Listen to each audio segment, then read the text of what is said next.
everyone, welcome back.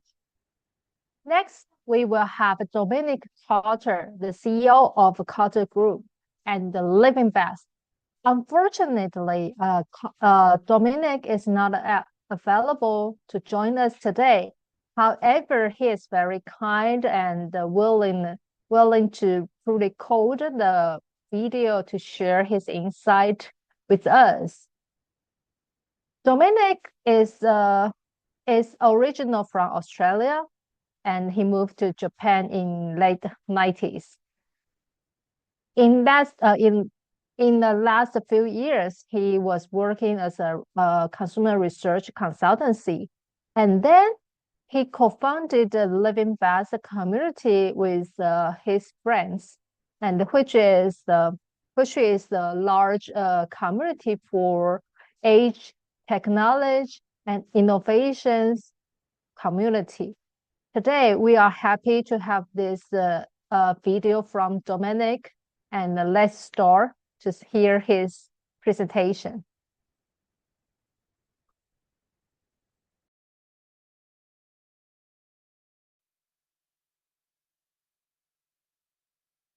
With the question.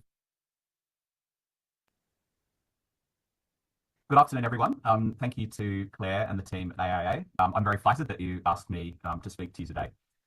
So I'd like to start off with a question for the people who are watching about tech. Does anyone here remember dialing that round thing on the phone? Remember those finger dialers, or indeed wondering if your sister or brother was listening while you have very important teenage conversations on the phone? If so, you may be able to join this club that I just joined this year. Unfortunately, it's not such an exclusive club. I didn't have to be invited. There's no special handshakes or hats, unfortunately. And it's one that once you get in, you can never lose your membership. Yes, I turned 50, and according to some of our clients at the Carter Group in Japan, that makes me a pre-senior. And so that makes me kind of think, what's life going to be like as I move through my life as a pre-senior into a senior? So I know that there's people of every age watching this, but let's imagine we're around 50. In 10 years, what do you think life's going to be like? What challenges do you think you'll be facing by then? How will your health have changed? Are you building up enough financial resources to sustain your lifestyle well into the future? And very much around that age of around 60, we're asking ourselves the question, like, how long do we want to keep working? Now, fast forward 20 years, how do we think things will evolve? Will you still be in the home that you live in now? Will you be able to do all the traveling that you want to do? And how do you anticipate your health will be holding up as you get into your 70s? Are you prepared financially to handle increased healthcare needs or the possibility of relying more on others for daily activities? And how is your ability to remain independent looking as we look forward through your 70s? And finally, let's look ahead 30 years. What are your hopes, and also what are your concerns? Will your independence be sustainable? What role will society play in ensuring your well-being? And who will you rely on for care, companionship, and support in those later years of life? So these are very much the questions that I'm asking myself at age 50. But for those of you who are much younger, I have a slightly different question. Who in your life are you becoming more concerned about as they age? What worries are starting to surface as you think about their future? And how do you see yourself stepping into a support role? And then widening the lens even wider here for anybody who's working in the public sector or in roles with societal responsibility. What are the questions that you're grappling with regarding our aging population? How are you planning for those shifts in society, and what are the key concerns that keep coming up? Now, imagine that you're Japanese for a moment. If you're around 50, then you're part of this so-called baby Dankai generation, which is roughly equivalent to Generation X in Western countries. You're the children of the Dankai, Japan's post-war baby boomers. While your parents might have expected certain social safety nets, you're aware that the same guarantees may not be available to you. So it's a very different mindset for people who are around my age in Japan compared to my parents' generation.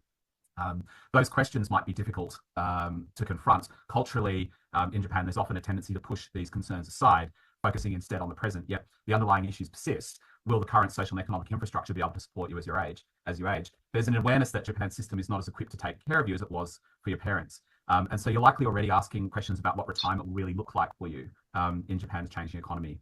In some ways, Japan's high standard of health brings a double-edged sword. On the one hand, many people are staying healthier longer, often working well into their 60s. On the other, that extended health may mean that you'll not only be working longer than your predecessors, but you may find yourself caring for elderly parents well into your 70s.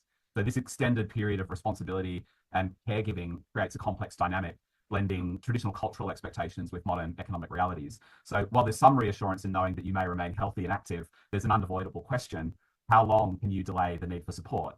And when that time comes, will Japan be ready to meet the needs of a population that's aging but living longer than ever before? So I'd like you to introduce you to my alter ego, who's a fictional Japanese gentleman named Hiroshi, who also just turned 50. He lives down the street from me in Shibuya Ward in Tokyo. He's a tourist like me. He likes walks on the beach and he loves all-you-can-eat sushi, but that's not what makes Hiroshi interesting. What makes him interesting is just how common he and his family structure is. You see, 50 is not old at all in Japan. And in this country where I've lived for the last 25 years, half the population is younger than me and half the population is older. And I guess his questions about the future sound a lot like the questions that all of us will have, except Japan does have a problem. When we look at the stats, we have deaths outpacing births in this country by a factor of more than double. And the net deaths over births last year was over 800,000 people. And that's like a small to medium-sized city just disappearing every year, and the pace is increasing. Now, in Japan, our working age population is predicted to drop from around 75 million in 2022 to about 53 million in 2050. And after that, it's projected, as you can see on the chart, to keep falling. And this is as our proportion of over 65s will near 40% in 2050. So if you think your tax base is going to be challenged in your home country, then spare a thought for Japan. The reality is that implementing technology in the aging area is actually very urgent in this country. We have no choice, actually, other than to stay healthier longer. And when we inevitably need to look at care, we're going to need to do so with vastly less human resources than we have now. But being a glass half full type of guy, I can say that this also represents a massive business opportunity, not in the future, but right now. Next year, the elderly care market is estimated by Mizuho Bank to be worth about 100 trillion yen, which we can say is more or less a trillion Canadian or Australian dollars. About half of that is consumer products, a third is medical and pharma spending, with the balance being spent on caregiving by people like Hiroshi. So let me tell you a little bit more about Hiroshi, who's at the epicenter of that market.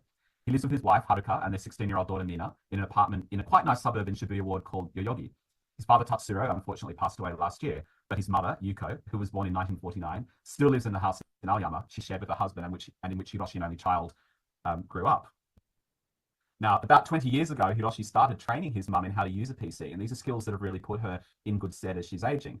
When smartphones came out, he trained her in how to use a smartphone, and so she uses an app called Line to stay in touch with Hiroshi. And honestly speaking, sometimes it's a little bit too much. She messages him about every minor detail of their daily life. And I have to say, Hiroshi started off as a fictional character, but I actually met someone who is exactly like Hiroshi a few weeks ago. And it was quite funny. He was complaining about his mum, giving him too much information and staying too much in touch. But of course, it's wonderful that that they're able to do that. So Yuko really is living her life very fully. And she's a believer in this Japanese concept of pin korori, which is about basically being active until the day you die. Now, as an avid smartphone user, Yuko's in good company. In fact, the penetration of smartphones in Japan is the same as the US. This study we undertook in 2023, which is the red bar, the data with the red bar, mirrors the AARP USA Tech Trend study that was also undertaken in 2023, which is the black bar. It shows that Japan is actually ahead of pretty well line ball with America in terms of smartphone penetration, but actually ahead of the US in laptop penetration among the over 65s. And recent work that we've carried out among seniors shows that for seniors, the smartphone is hired by far for the largest number of jobs that folks need. So it's a very important device, the smartphone. But if we look at some of these more applied devices like e-readers, home assistants, and wearables, they're much more likely to be owned by over 65s in the US than in Japan. So there is some way to go in terms of tech penetration in Japan. In some ways, the urgency to use all of the latest tech may not be quite as urgent in Japan as it is in the US. Certainly, we have access to all of the same devices here, and possibly it relates to this idea that we can take a little bit more of a relaxed view on aging, and maybe we need to catch ourselves when we think that aging is something that needs to be fixed by a whole lot of gadgets. Now, around 2 years ago, we surveyed a population representative group of online connected Japanese aged 16 to 89. This was actually the broadest sample in terms of age that we've ever taken at the Carter Group. And it was extremely interesting for us to see that the happiest cohorts in the online connected population appear to be in their 70s and 80s. So questions like in the last week, have you felt peaceful? Have you felt happy? Have you felt delighted? You can see here that, in fact, it is the older members of the community who are more likely to say that they have felt that way. And kind of interestingly, it's people in my 50s club who look like they're the least happy. But despite, Yuko and people like her a generally good attitude, which is representative of her generation, we need to ask ourselves the question, what is life really going to be like for these huge numbers of Japanese, including Yuko Tanaka? Yuko's population, Yuko's generation has been for many years the largest group in the Japanese population. So there are a lot of people like her. And always, there's two narratives we play in our head around aging. Are we headed for a slow, sad decline, or can these older years be the best days of our lives? I don't know if anyone who's watching can remember, there was a movie from the 90s starring Gwyneth Paltrow called Sliding Doors. It's a story of her life with a counterfactual contrast. What would have happened if she'd taken that train that day? What would her life have been like? In the world of Yuko, I wanted to ask the question, what would a day in the life be like for Yuko, fully engaged with the age tech innovations that are just around the corner, but also what would life be like without it? And this is the story that I want to tell here. So at 8 a.m. in the morning, Yuko's getting up. She's struggling in bed. Bed is actually sleeping is a problem for Yuko, and her mobility, her ability to move around in bed is a problem. Her skin's thinning, and this will sometimes cause a bleed on the sheets. So it's really not, going to bed is not really something that she's looking forward to so much. At 10 o'clock, she's going about her daily affairs with a sense of detachment. It's probably fair to say that she's actually depressed. She's noticing her hands trembling a little bit more than usual. At 12 p.m., again, it's a little bit of a depressing scene. She's eating alone. She's missing the days when the family would all gather to eat, and loneliness, it's fair to say, is a frequent companion for her. At 2:30 p.m., she feels a slight dizziness, but she brushes it aside. At 4 p.m., she takes a fall. She's tripping over a rug and she falls hard. She's unable to call for help and she lays there in pain. Now, a full 2 days later, when Hiroshi is on a routine visit, he finds his mother. That may sound extreme, but I have a friend that this happened to. He just happened to visit his mum, and she'd been on the floor for 2 days. So these kinds of things definitely do happen to us. And we almost expect that the deteriorations of age are going to result in some sort of dreadful crisis. However, we now find ourselves at a crossroad in the area of aging because technology is starting to open up opportunities, not just to prevent crisis like what we saw with Yuko, but to extend the possibilities of longevity. We're all likely to live longer than we thought. So the quality of those years is really starting to come into focus. But age tech is not just about care. Most of us, when we think about age tech per se, we start reasonably thinking about care. But we see a role for tech starting with members of my 50s club. We're all going to move through life at different paces, but we can see distinct phases, starting with positive active aging and wellness in our 50s. As we move into our later 60s, we're thinking a lot more about prevention of things going wrong. And of course, when we move through our 80s and beyond, the role for care, of course, does open up. But anyone in their 50s now is going to be on a much more tech-enabled journey than those in their 80s who we see today. So I think it's a very realistic picture moving forward that that tech is going to play that role in all of our lives. And we believe that assisted by tech, we could write a very different story for Mrs. Tanaka. So here at 7:30, Yuko would have started her day with confidence. She's just bought these sheets and pajama set that allows her to move in bed much more freely. It's really helping her to sleep a lot better. At 8 a.m., Yuko's using a wearable device that's stabilizing her hands so that she can have a cup of tea and not worry about it spilling. At 10 a.m., she's using an AI-powered exercise machine that tailors programs to her.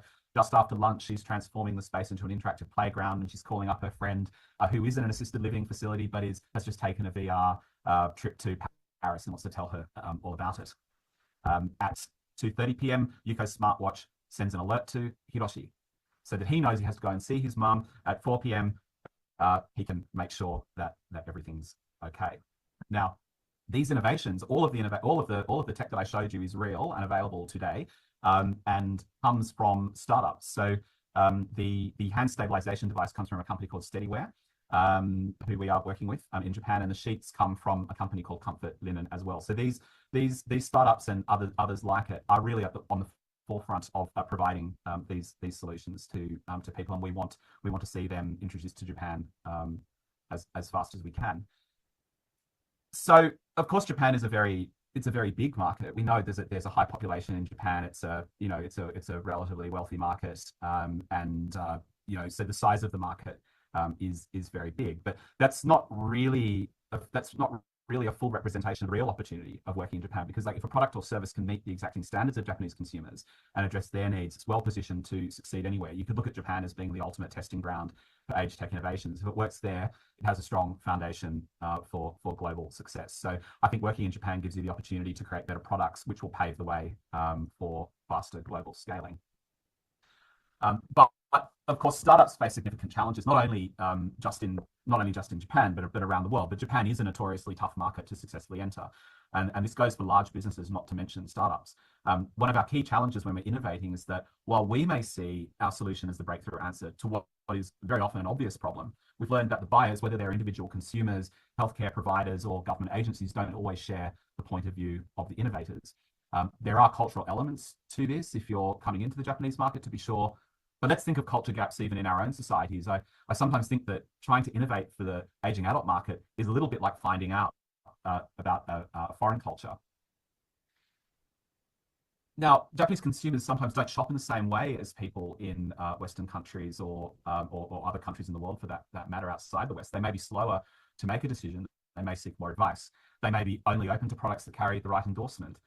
Regulatory processes can be lengthy and costly. And Japan is notorious for the Byzantine structure of its distribution. Practically speaking, it demands much more spade work than might seem reasonable. And it makes everything take longer to get off the ground. And let's face it, often older users find it very hard to interact with technology. Learning new processes just gets harder as we get older. It's not just anecdotal, it's backed by cognitive science. As we age, our ability to learn and adapt to new systems, what psychologists call fluid intelligence, tends to decline. This doesn't mean that older adults can't learn new technologies, but the learning curve can be steeper and more frustrating. So many new technologies could greatly benefit older adults, but the very people who could benefit most are often the least able to adopt them easily. And I have this experience in my own family. So these are my parents here. I tried, when they were living independently, to give them as much tech as I could find to help them. But even something as simple as getting them to use a smart speaker was a huge challenge. I tried, but that particular device just ended up gathering dust in their apartment in Sydney. So our view of needs and the user's view of needs and how to address them is often not aligned. I think the smart speaker was really a solution to my problem, I think, more than it was for them. So that was a big learning experience.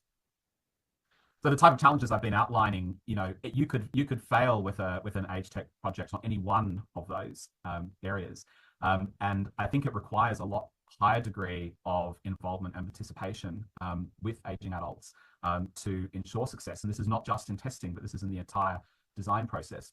We need to more than just superficially understand pain points. We need to observe how people interact with technology and design solutions that feel intuitive to them, not just to the brilliant younger engineers working on the projects.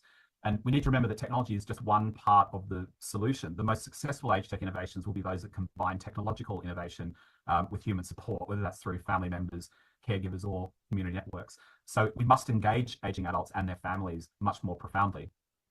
And to this end, we launched the Living Best program in 2022 in Japan. Now, it's a community that connects startups with enthusiastic aging adults. Now, Japanese have an expression known as ikigai, and people may ask, what is your ikigai, which means what's your reason for getting up in the morning? Having ikigai is about having something that sustains us and keeps us interested in life.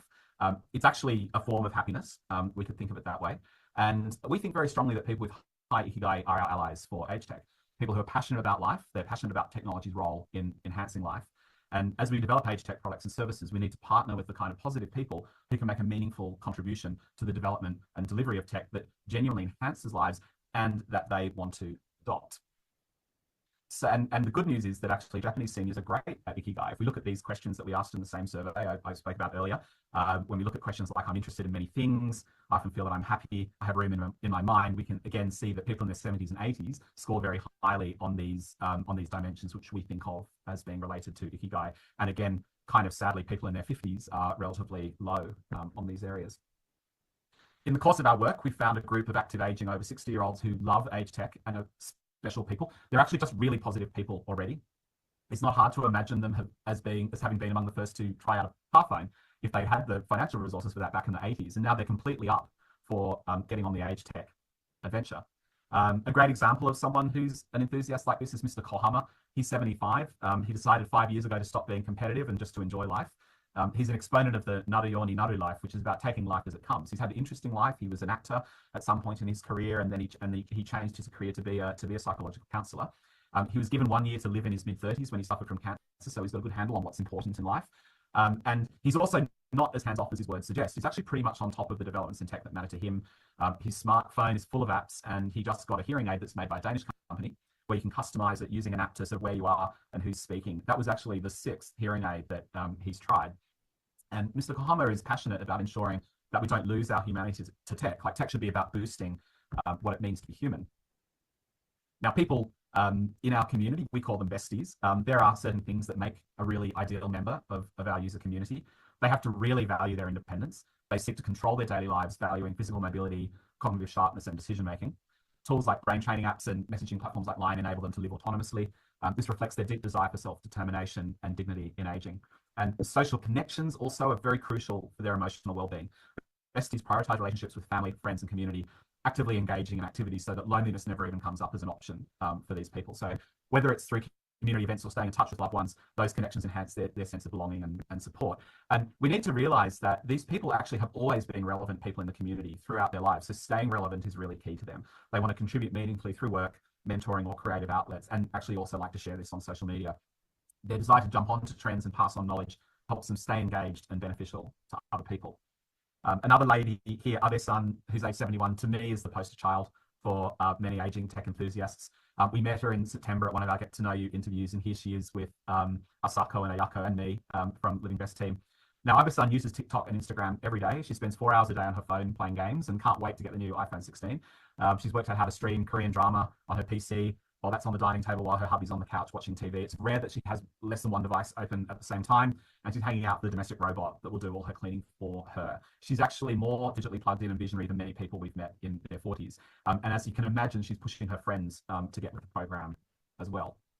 And there are a lot of people in Abe-san's age group and older where their life is lived out of the home. And we can see from this survey that this question here, I have a role at or outside of home, we can see that definitely people as they get older are not seeing a smaller role for themselves. So we want to give people like Abe-san the role of popularizing age-related innovation.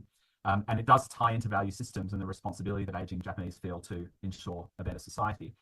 Now, this is a little bit of a complicated chart, but it comes from work that we've done in climate change advocacy. But the most important thing here is that core value in the middle, which is being personally responsible and accountable. It's extremely important to people in their lives in Japan that they do demonstrate responsibility and accountability. And this implies not just the desirability to be fully conversant with technology, but indeed a responsibility to do so. A good aging parent, or anyone else for that matter, in Japanese culture does not wish to be a burden on anyone else. And this promise that innovation and tech can empower people to remain responsible for their own condition as much as possible is, I believe, the message that we need to carry to a wider audience as we expand our footprint. So if adopting age tech is such an opportunity and indeed a responsibility for leading aging adults to bring the vision to fruition, what are the challenges? So first, there's a lack of awareness and understanding of what these new technologies actually do. Many older adults simply don't know what's available or how it could benefit them. I think in the case of my parents and the smart speaker, I think that's a great example of that they really just didn't see what the point was of that particular device. There's a real sense of anxiety sometimes about learning how to use the tools and forming habits around them. It's not always easy, and the confidence just isn't there for everybody. We also see hesitation when it comes to asking for help, especially from family. There's a reluctance to burden loved ones even when they want to learn. And another challenge is that there aren't always enough people around with the time or patience to explain how these technologies work. And finally, let's not forget about financial limitations. Not everyone can afford the latest gadgets or software, which also creates a barrier to access. So while age tech offers a lot of potential, there actually are quite a few hurdles that we need to address. Living Best, our initiative, our aim is to work to solve those bottlenecks, starting with product market relevance. So products that we see in the age tech area have got to promise to address real problems, and they have to be perceived as being able to deliver the solution. And our first job for high Ikigai early adopter and influencer members and users in our community is to help us understand which solutions that are being put on the table are actually seen as able to add value. Our community members and users in general in Japan are a thoughtful, discerning group. They're well able to tell you whether they feel a new product concept could play a role in their lives or someone they love's lives or not. Now, last year, using a concept test survey, we tested 26 age tech, age innovation product concepts among our community panel. Each company is a potential market entrant we were testing as candidates for market entry support. Now, this chart here plots the results of our screening on interestingness on the bottom axis and likelihood of purchase on the vertical axis over 6 different buying scenarios. It's very clear that there are niche products. They're beautiful but limited in market potential. Products that are super interesting in their vision, but the user can't see how to fit them into their lives. And products that look like they're really needed and people are immediately interested in buying them. And it's those products that we really want to focus on at Living Best, because we want to create early wins for age tech and till the soil for future entrants. Now, we invited 7 of those out of those startups that we had tested in our user testing to pitch in October 23. They all created video pitches, and we asked some expert judges to help us with the difficult task of choosing 3 companies that we would offer in-market entry support to. They chose 3, including those 2 that I mentioned already, Steadyware, which won the competition overall, Comfort Linen, as well as Obi, which is an augmented reality games platform from Israel. We took Comfort Linen into user trials, and we did get very, very good feedback. So this feedback here from this gentleman who is a Parkinson's sufferer, who says, look, recently I'm turning over more easily, I'm getting better sleep overall. I realize that I fall asleep facing up, but I wake up on my side. It wasn't like that before. It's just easier to sleep. So our trials have really confirmed that this is a very, very useful product to people. Obi here, we set the games up in a number of aged persons facilities so that both staff and residents could get hands-on over an extended time frame. And this photo here comes from one of our introductory sessions. The response to Obi has been really positive, and now they're looking seriously at the next steps for their rollout in Japan. This year, we've tested 72 age tech related pure product concepts, which means with no branding, this time among the general public aged from 40 to 90 years old. And this is giving us a short list for us to go back to our community members and say, which age tech projects would you like to work on? Now, this chart is a histogram of the distribution of an effectiveness index generated from these 72 concept evaluations. Interestingly, it comes out almost normally distributed, and our focus at Living Best is on the real outperformers on the right tail of this distribution. We're not interested in developing average product ideas. We're focused on excellence in consumer acceptance and potential. We want to take the great product ideas and turn them into amazing real life products. And our top 5 concepts from that testing we did this year among the general public, there were 2 brain training app concepts. There was a wearable sensor, a speech-to-text device, and a fall prevention device. And we'll be working on those from now. Now, secondly, once we have a product that we're confident meets a real need and has the potential to create genuine value, we need to make sure it clicks with users. This entails understanding where the product fits into people's lives practically, as well as ensuring we can make it a frictionless and pleasing experience to use. We want to build user learning and adaptation into all of the products that we work with. And our community members, our besties, are invited to participate in research studies to develop and adapt products, as well as provide insights from their user experience. This is a photo. There are some photos from an event we did in Osaka in April of this year. It's an up-close and personal process. We've got a mix of formal and informal methodologies. And when it's all said and done, we prefer to do as much as possible in-home. But this is an event where we gathered some of the besties. But we've done everything: endless cups of tea, cleaning the bathroom with our besties, going shopping, as well as here, picking mikan from the trees with some folks out in the country. So we really do believe in spending a lot of time with people in their understanding what their daily lives are like and what their issues are, and of course what the opportunities for tech may be. And when we're confident that we are working with a relevant, well-adapted product, we use our professional relationships to assist startups and market entrants in meeting the people that they need to meet to gain distribution. It can take years of trial and error to identify the right partners and business associates in Japan. So our additive experience in the emergent age tech sector is making this process a lot shorter for the startups that we work with. On the part of users, we're also experimenting with a new model of adoption.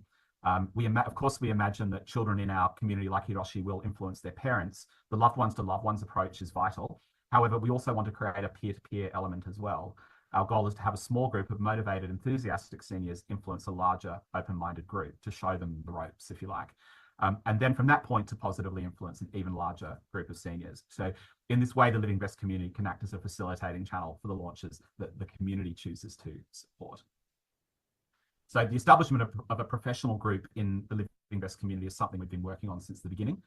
We feel that the best outcomes will happen when users and professionals engage meaningfully. We want to challenge both users and professionals to interact more directly with each other. And I'm hopeful that these meetings of hearts and minds will lead to much more user-focused tech, that users will be enthusiastic to adopt of their own volition and not just be told how good it will be for them. So in summary, Living Best is about harnessing the power of motivated early adopter seniors. It's about validating people's needs through learning, listening and acting upon their feedback ideas, and getting age tech product into people's hands. This is where the impact of age tech will actually happen. And currently, the Carter Group is managing and funding Live Invest Alone, but we see immense potential for collaboration and growth. And this is where you come in. We're actively looking for partners all around the world to work with. Your local expertise and networks could be the key to bringing innovative Japanese startups to seniors in your communities as well. So we welcome as much dialogue as we can get with people who are like-minded and holding similar values. So lastly, by involving older adults in co-creating age tech solutions, the Live Invest community is creating a model of how to succeed both commercially and for users. We're learning how to harness enthusiasm to shape a future where aging is more vibrant and meaningful for everybody. We feel we're making progress, listening more deeply to often overlooked voices, rethinking business models for genuine value, and moving closer to our goal of enabling happiness. We know that there's much more to do, but we warmly welcome knowledge and collaboration from friends and partners around the world to continue this journey together. Thank you very much.